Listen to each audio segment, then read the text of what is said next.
porches, where the tall window arches gleamed in diamond-shaped panes of flashy red, shiny green, and lemon-yellow rims. Dream, Becky, dream, and hold your dreams.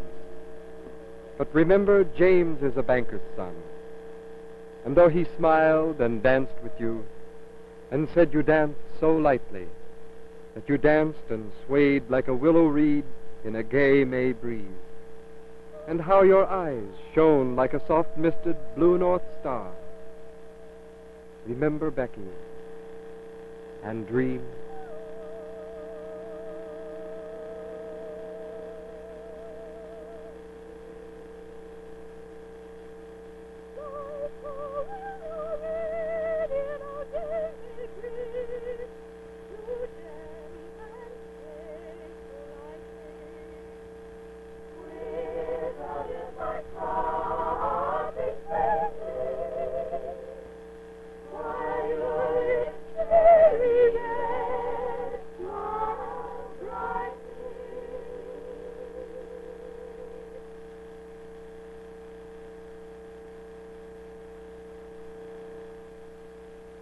Dream, Becky, but remember that through your heart streams the blood of a proud chieftain's daughter, and through your heart flows the blood of a gay-singing, happy-swinging voyageur, a rollicking traveler with the elegant grace of a foreign king, gallant courtier.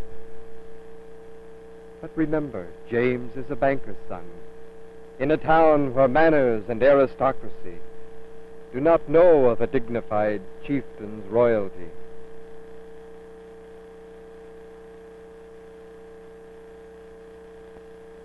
Dream, Becky, dream, but hold your dreams like a willow reed, and still your heart,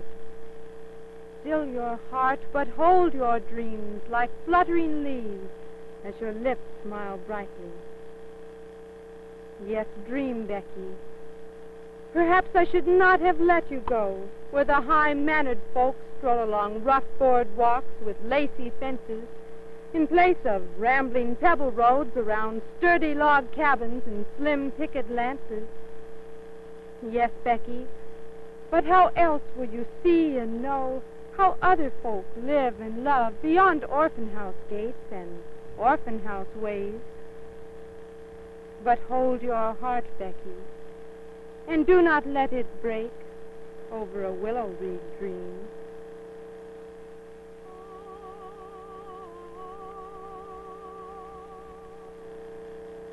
Winter is calling on fall and time for fog and rain and snow.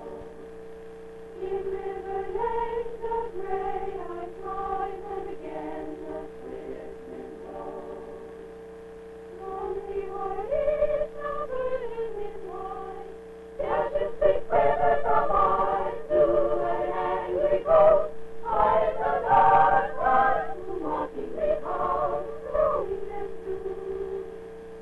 Softly stirring the good dark earth, waking to know the winter wars that held too soon, and dreaming words of unripened grace by sound river flows.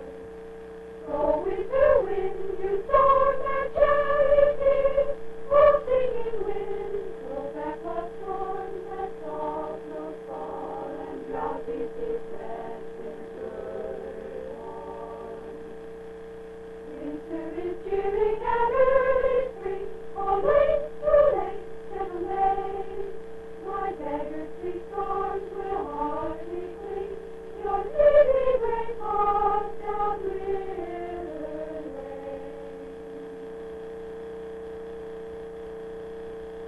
And so the tired spring died, not having touched the earth.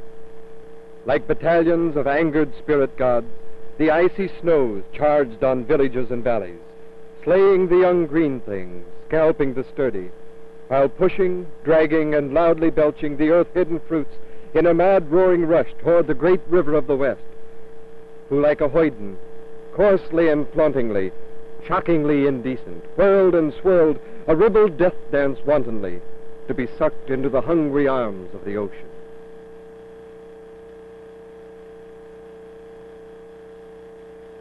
So Mother Joseph stood above her river farm, staring at the ragged remnants of an animal shed and the bleak acres of gray slime mud. Well, she mused, mud is God's good earth, I suppose. But you didn't feed raw earth to the patient with a hacking cough or the mental derelicts at the crowded little hospitals. Neither did you give pious little lectures on the everlasting benefits of poverty to the old, poor, unwanted folk, unable to care for themselves. And what in God's name did one do with the children? Those who had homes could be sent there. But what of the orphans? God, what did you have in mind? What does your providence have in store? Could you let me see just a little of your plan? Dear God, I'm not scolding nor finding fault.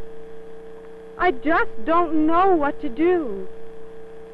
It's been hard.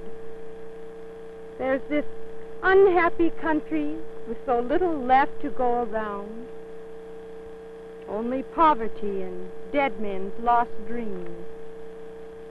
There's so much American earth, blood-soaked in neither gray nor black, but the rich russet of white men's blood. Whites of the North and the South who don't know whether they hate more Christ's ebony brother or each other. Lord, what of Mr. Lincoln? He had promised to bind up the nation's wounds, but you didn't give him time. Well, enough of this. If I must go begging again, I must. It had been better not be like that Colorado trip.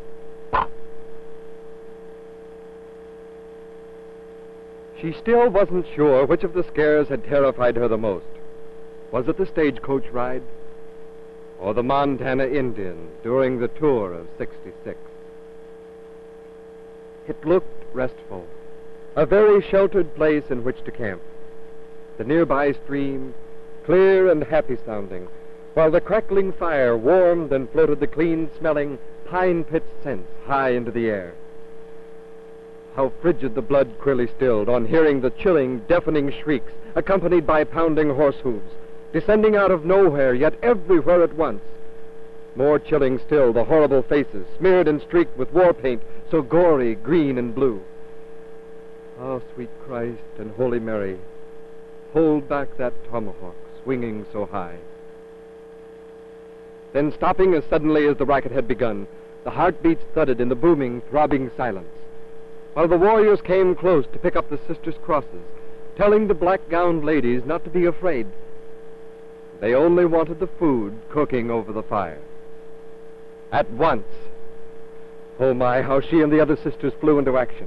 Those yelling brutes could have all the food there was, as long as her scalp would stop that pulsing and tingling and stay rooted to the rest of her. Ah, blessed relief to see the backs of those huge savages disappearing into the forest. If one had to die suddenly and violently at the hands of brigands, it probably didn't matter how it was done. But somehow on this stagecoach ride, it didn't feel any different watching gunmen who could do a swift, clean job with a burst of bullets, or facing the bloody prospects of slashing tomahawks.